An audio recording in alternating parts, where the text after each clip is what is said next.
विपक्ष के नेता ने प्रेस कॉन्फ्रेंस की थी जिसे आप परिचित हैं। और उस प्रेस कॉन्फ्रेंस में आप सभी उपस्थित संवाददाताओं को उन्होंने सूचित किया था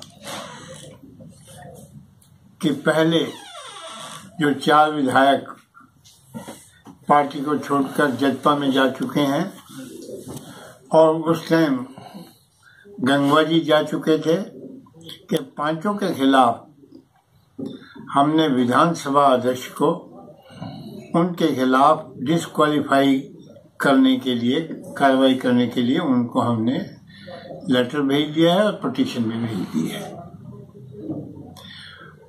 जो केहर सिंह जो ज्वाइन किए वो कल ज्वाइन किए हैं। तो मैं अभी स्पीकर महोदय का बात सुन रहा था। उन्होंने ये कहा है कि ये जो 2 सदस्य गंगवा और केहर सिंह का मेरे पास पत्र रेजिग्नेशन पहले आ चुका था, क्योंकि मैं आज कार्यालय में आया हूं, इसलिए मैंने आज उसे स्वीकार कर लिया है।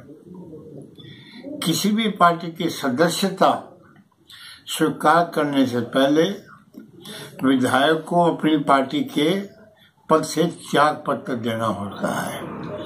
और त्याग पत्र उन्होंने मात्र देने से नहीं, जब तक स्वीकार नहीं किया जाएगा त्याग पत्र नहीं माना जा सकता। चाहे वो आपका विधानसभा का सिस्टम हो, चाहे गवर्नमेंट का सिस्टम हो, इस्तीफा जिस दिन स्वीकार होता है उस दिन उस पद से वो मुक्त माना जाता है। उससे पहले तक की सारी उसको सुविधाएं जो भी है, पेंशन वगैरह जो उसको उपलब्ध होती हैं। तो बेसिकली जिस दिन वो ज्वाइन किए उस दिन उन्होंने अपने पद से इस्तीफा नहीं दिया था, और दिया था तो स्वीकार नहीं हुआ था। इसलिए जो 10th शेड्यूल के नीचे डिस्क्वालिफिकेशन की जो भी कंडीशन थी वो उसको पूरी कर चुके हैं। वो डिस्क्वालीफाई स्पीकर महोदय को करने होंगे। अगर स्पीकर महोदय नहीं करेंगे तो हाई कोर्ट का दरवाजा खुला है हमारी पार्टी के लिए। हाई कोर्ट या जहां भी जाना होगा, जिन्होंने उल्लंघना किया डिस्क्वालिफिकेशन की, डिस्क्वालीफाई होने की कंडीशंस को पूरा किया है, उसके खिलाफ पार्टी हर स्तर पर, चाहे हाई कोर्ट हो चाहे सुप्रीम कोर्ट हो, उनको डिस्क्वालीफाई करने के लिए पूरी पार्टी कार्रवाई करे। तो जहां तक स्पीकर महोदय का कहना है कि हमने चौटाला साहब को विपक्ष का नेता हटा दिया है, देखिए उस दिन प्रेस कॉन्फ्रेंस में ही साफ बता दिया गया तो हमने खुद भेज दिया है। विपक्षी नेता ने खुद अपना इस्तीफा भेज दिया। हटाने की तो तब नौबत आती है जब हमने इस्तीफा ना दिया हो। हमने इस्तीफा दे दिया था और ये कह दिया था कि इनके खिलाफ कार्रवाई की जाए, और उस परिस्थिति में हमारी पार्टी की संख्या जो है वो विपक्ष के नेता पद से कम हो जाती है, इसलिए हमारा स्वीकार कर लिया जाए। तो हटाने का प्रश्न तो मैं समझ नहीं पाया कि ये स्पीकर महोदय हटाने की बात कैसे करें जब विपक्षी नेता ने स्वयं ही उनको भेज दिया था।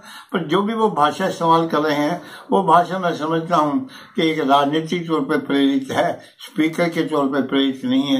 लेकिन जो भी हमारी कार्रवाई थी, अब हम जो भी उनका आएगा फैसला, उसके बाद पार्टी स्तर पर हमारी मीटिंग हो रही है कल PAC के अंदर। अगर हमारे पर लिखित में आ जाता है तो हम सारी बात पर चर्चा करेंगे। तो सब 23 तारीख को अभय सिंह चौटाला जी ने प्रेस कॉन्फ्रेंस की थी, और जो 5 विधायक है, 4 जो जजपा में अपना समर्थन दे रहे हो, एक रणवीर गंगवा जो भाजपा में शामिल हो गए हैं, ये 23 तारीख को प्रेस कॉन्फ्रेंस की थी, जबकि स्पीकर साहब को कहना है कि 20 तारीख को उनका जो इस्तीफा है वो पहुंच गया था उनके पास।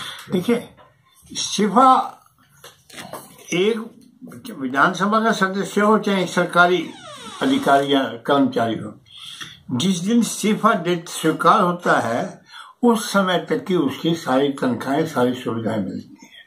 तो जब तक के उनका इस्तीफा स्वीकार नहीं हुआ तब तक वो विधानसभा के सदस्य माने जाएंगे।